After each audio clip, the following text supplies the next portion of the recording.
Good morning, everyone. This is Maria Fe Estafat, your discussant, Teacher 1 from Libertad National High School. My topic for today is all about the School Governance Council or SGC. But before we're going to discuss the main topic, let's discuss first the legal basis. Why?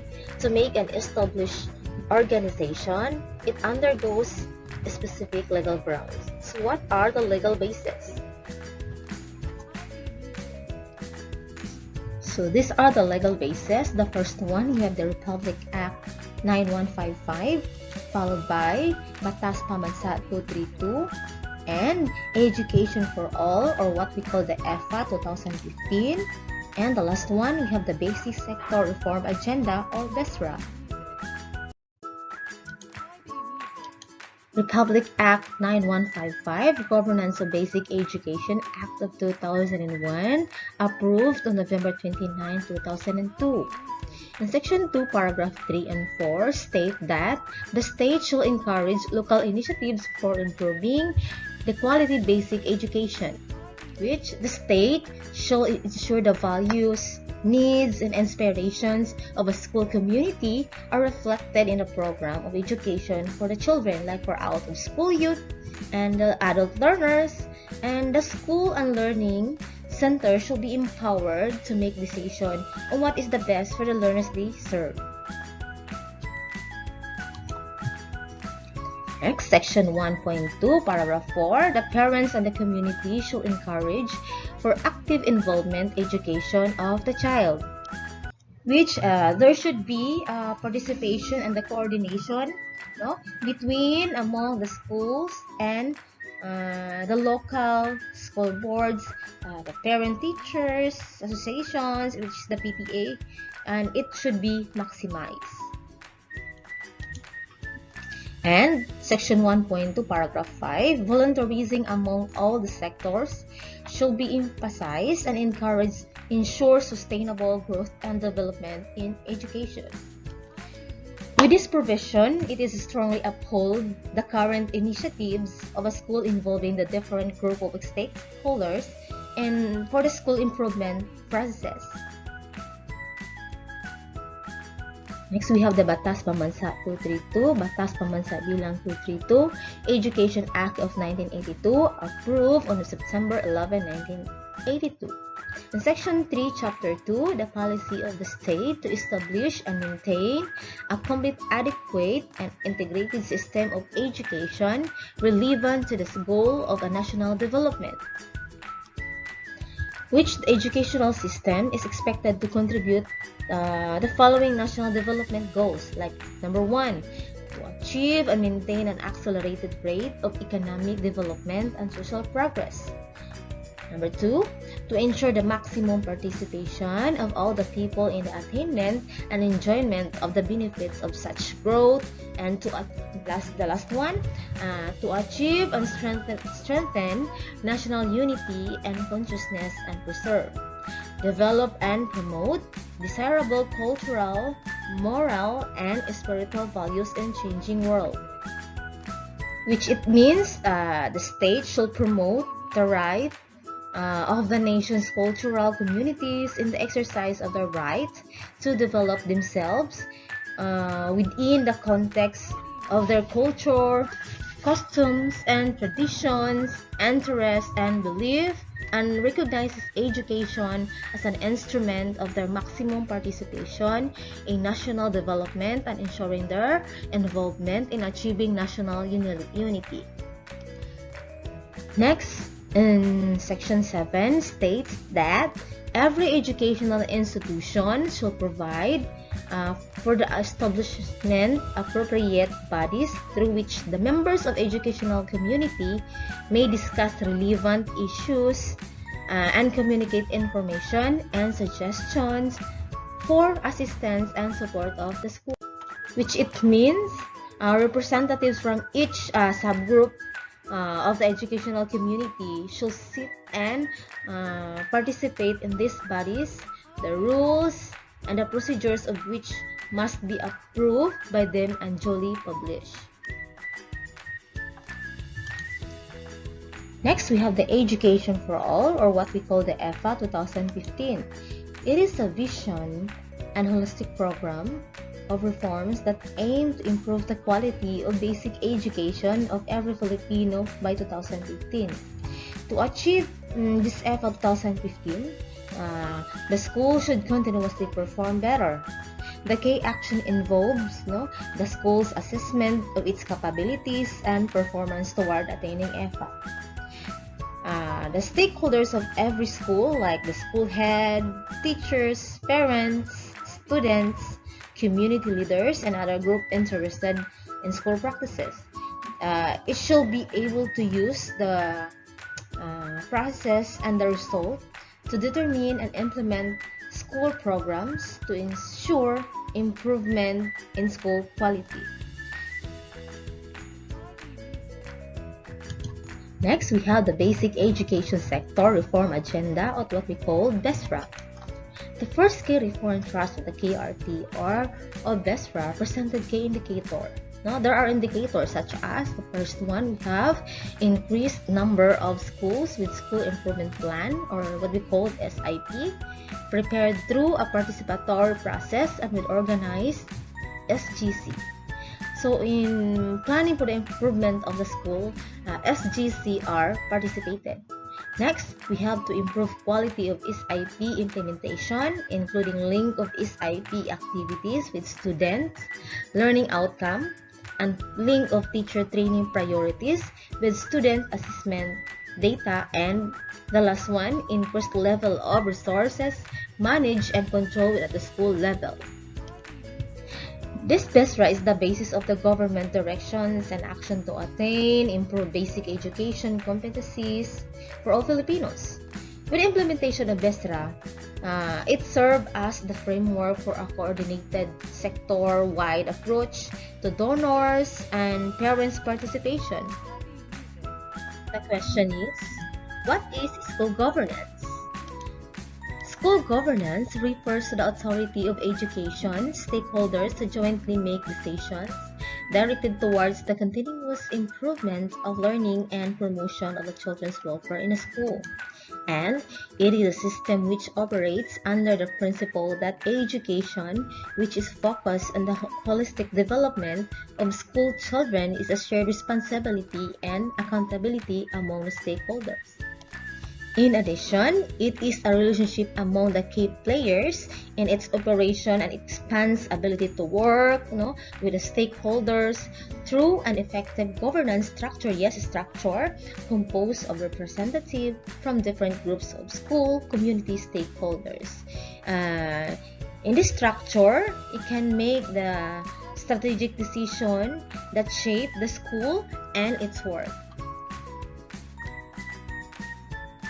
Here are the basic concepts. Characteristic of stable and effective leader. Number 1, shared leadership. A concept of shared leadership in school can be viewed from three perspectives. Number 1, we have the leadership as partner. And this perspective were internal and external school stakeholders who are guided by a shared vision, work together, and to accomplish a common goal. The second perspective we have, which is it can be seen as distributed leadership. In this perspective, where school heads enhance the knowledge and skills of people in the school organization to create a common culture of expectation and hold everyone accountable. And the last one perspective we have, which is it can also take place by community of leaders. In this perspective, where school heads openly articulate the goal, share decision-making authority with the school stakeholders, and involve the stakeholders before decisions are made. When stakeholders are included in the decision-making process, they are more likely to implement change that ultimately benefits the learning and development of school children. Next concept, we have shared commitment. Success in school improvement effort is greatly determined by the quality of the shared commitment of all stakeholders. which shared commitment that is founded on the spirit of shared ownership of the school. And school leaders should facilitate the development of shared organizational values, trust, and a system perspective which serve as a strong foundation on which school-based shared decision-making is built. Because when school leaders help stakeholders, more sources of power, motivation, self-esteem, and well-being. Those within the school community develop a broader and deeper sense of responsibility to take their share and a strong commitment to see schools succeed. The last one concept, we have the shared accountability. Accountability means taking one's fair share of responsibility for outcomes, which being accountable means one answers for his or her action as well as the result of her actions. Accountability is not only taking credit, but also accepting the blame. Shared accountability in school should be viewed as a process of continuous collective engagement of stakeholders geared towards different activities and action to be taken to improve the school performance within an ultimate direction of improving student learning outcomes and promoting students' welfare. Who are the people involved in the school governance? Yes, they are the stakeholders. And let's identify who are the stakeholders. The stakeholders involved in the SGC composed of two. The first one, we have the internal stakeholders and the external stakeholders. And internal stakeholders, they are the students or pupils organizations, parent-teacher association or what we call the PTA, and the last one, we have the faculty or teachers association. And external stakeholders, they are the various government agencies, non-government agencies, civic and social organizations, alumni, retiree, professionals, basic sectors like business, fisher folks, farmers, indigenous people, cultural, minority, and others. The School Governing Council or the SGC purpose provides a forum for parents, students, teachers, community stakeholders, and the school head to work together towards continuously improving student learning outcomes. Which means the SGC provide opportunity and environment to, yes, develop shared responsibility in the children's learning and holistic development, and also encourage and facilitate effective community stakeholder and participation in school improvement process focused only on children's learning and welfare. The SGC's guiding principles are inclusive, respectful, trustworthy, responsible, and effective. Function of the SGC. First one, the student welfare, discipline, and well-being, which means encompasses services that promote the physical, mental, and social well-being of the learners. The second function, we have development and implementation of the School Improvement Plan or the SIP, which it aims to improve the key result areas in basic education. It is evidence-based, results-based, and child or learner-centered, and it is contribute to the attainment of the goal.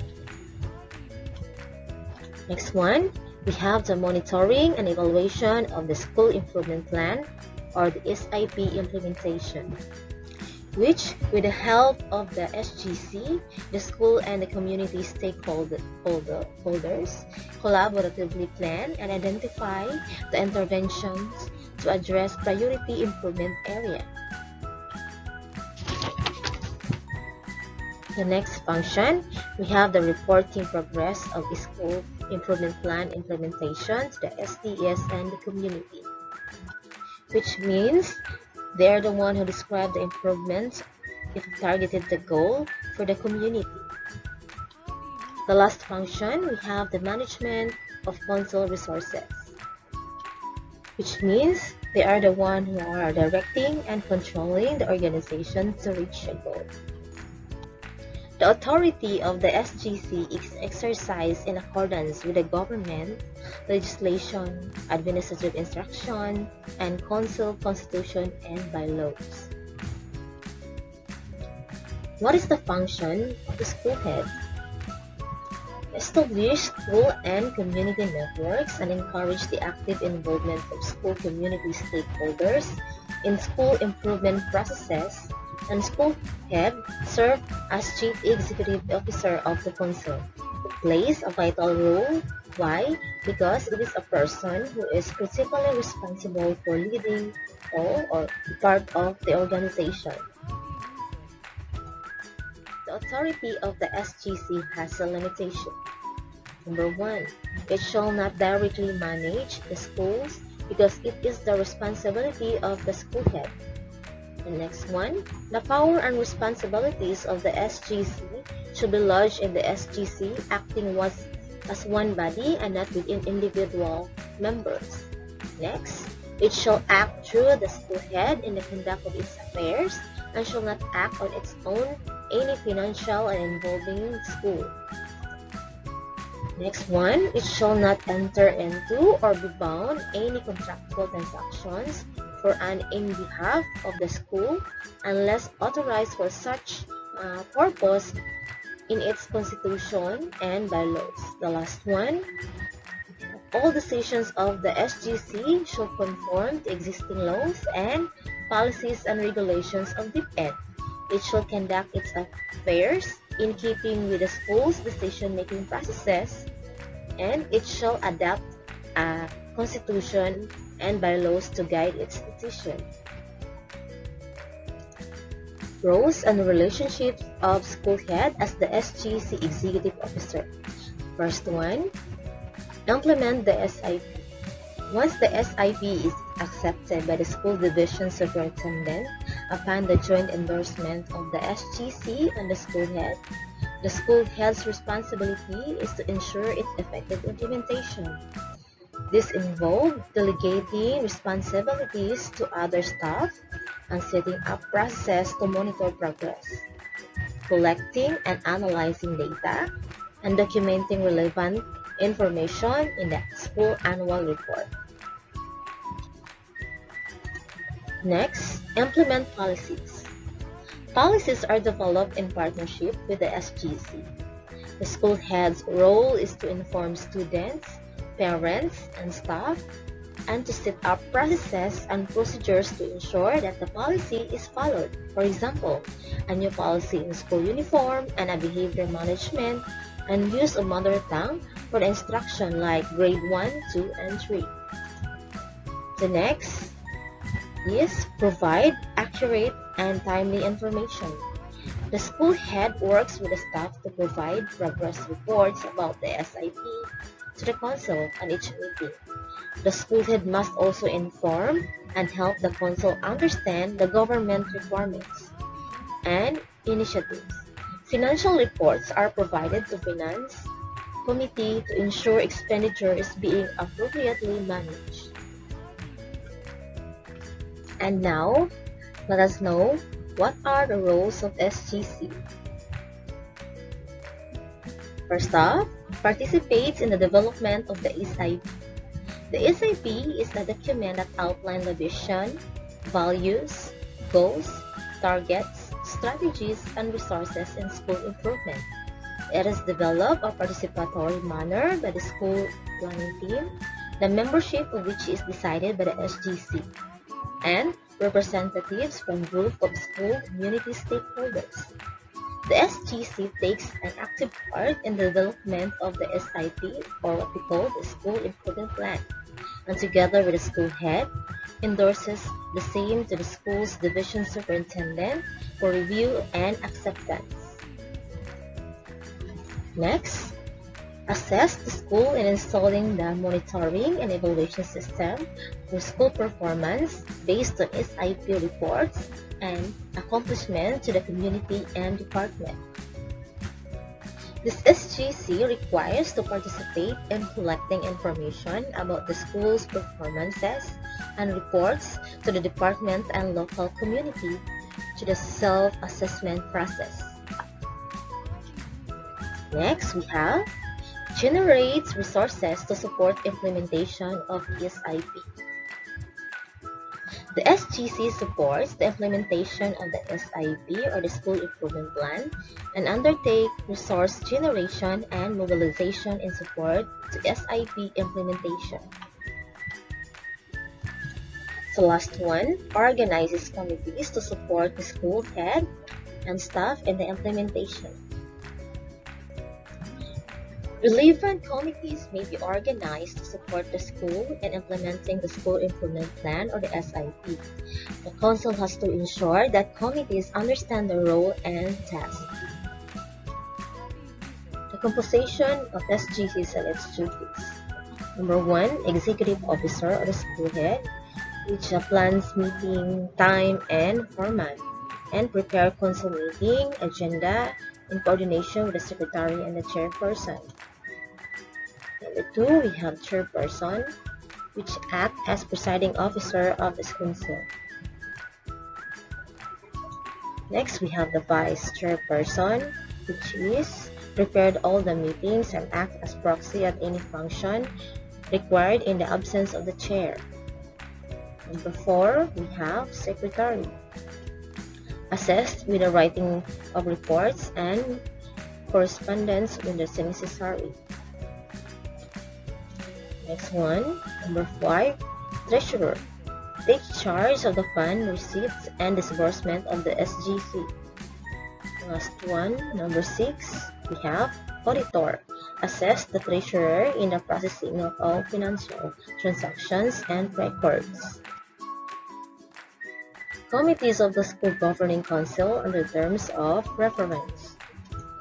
We have Curriculum Committee, Purification Committee, or School Grounds Committee, Ways and Means Committee or Finance Committee, Program Monitoring and Evaluation Committee, Committee on Student Welfare and Discipline, and Canteen Committee, and other committees are Committee on Buildings and Grounds, Project Implementation Committee, Community Linkages Committee. Thank you! That's all for today. Thank you for listening. I hope you learned something from me. This is Maria Fiestapat. Have a good day.